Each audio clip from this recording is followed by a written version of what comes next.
इस्लामाबाद जी दहशतगर्दी टोड़ अदालत में पीटीआई अखबार जी गिरफ़्तारी के हवाले से केस ॿुधणी थी है। अपडेट कयूं पिया इस्लामाबाद मां जिते अहम केस ॿुधणी थी है। इस्लामाबाद जी दहशतगर्दी टोड़ अदालत में पीटीआई अखबार जी गिरफ़्तारी के हवाले से केस ॿुधणी थी है।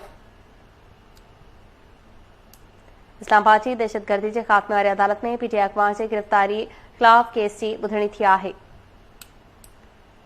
पीटीआई जो सरबराह इमरान खान अदालत में आयो और पाण से गॾु 2,500 कारकुन वठी आयो। जज राजा नासिर जो चवणु है पार्टी जो नालो इंसाफ़ रखियो है और अदालत में जिंदाबाद और मुर्दाबाद जा नारा हया विया।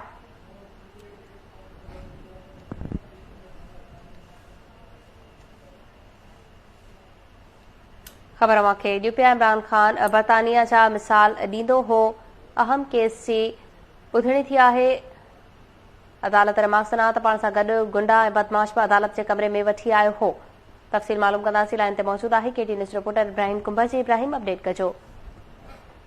बिल्कुल इस्लामाबाद जी दहशतगर्दी रोक अदालत में तहरीक इंसाफ के अगवान के खिलाफ जो केस दाख़िल है उन ते ॿुधणी थी। असद उमर अॼु अदालत में पेश न थी सघियो। उन ते दहशतगर्दी रोक अदालत के जज असद उमर जे राजनपुर में हुजण ते राजनपुर पुलिस के रिकॉर्ड समेत तलब करे वरितो आहे। जॾहिं त ईंदड़ ॿुधणी ते अदालत जो चवणु आहे त इहो पुछंदासीं दहशतगर्दी कहिड़ी थी आहे। उन मौक़े ते जज गुज़िरियल ॾींहुं जेको इमरान खान गुज़िरियल 2 ॾींहं अॻु में जेको इमरान खान दहशतगर्दी रोक अदालत में पेश थियो ऐं उन मौक़े ते जेके वाक़िया पेश आया उन ते ऑब्जर्वेशन ॾिनी आहे।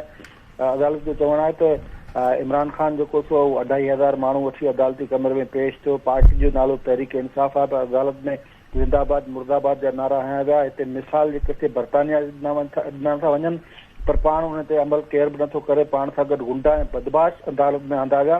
जज जो चवणो त अदालत जो को बि एतिराम न कयो वियो। असां वटि सभु फुटेज मौजूदु आहिनि। साल खां पोइ हिकिड़ी ॿुधणी ते उन नालो वठणु बिना चयो त हिकिड़ी ॿुधणी ते आयो ऐं 2 सालनि जी पेशी वरिती हले पियो। 1 साल खां वधीक जेको मूंखे हिते मसरूफ़ रखियो वेंदो। इहा ऑब्जर्वेशन हुई इमरान खान जे हवाले सां जेका जज ॾिनी आहे अॼु ॿुधणी दौरान। जी इब्राहिम कुंभर तफ़सील ॿुधाइण लाइ तव्हांजी महिरबानी।